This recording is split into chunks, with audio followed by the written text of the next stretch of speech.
fiderana anandrataku ny voninahitao eo am'izao tontolo izao de feo ao tompo mba ho fantso-piderana anandratako ny voninahitao eo am'izao tontolo izao ity auto ovay auto votokana ho any fanjakanao ka ny androko rehetra ho anao tsisy fetra de hitoetra antranonao lalandava mandaniko ny atanorako ny foko meko anao mba ho fonenanao de ho feno fanatrehanao.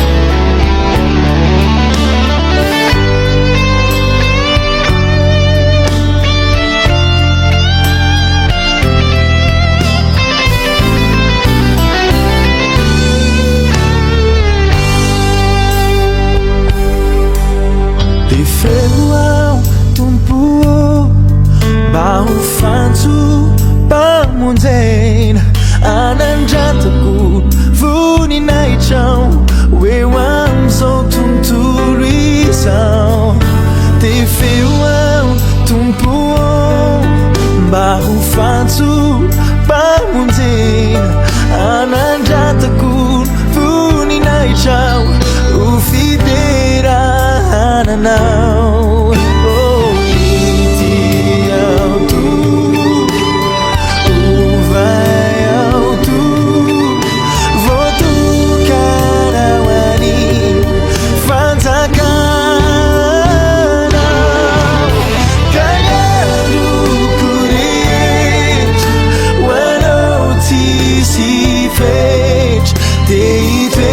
Antranonao lalandava mandaniko ny atanorako ny foko meko anao mba ho fonenanao de ho feno fanatrehanao.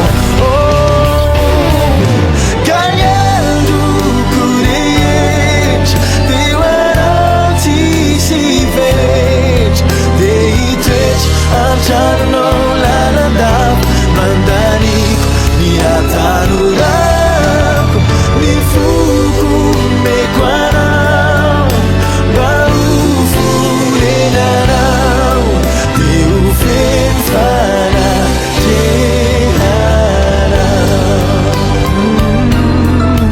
de ho feno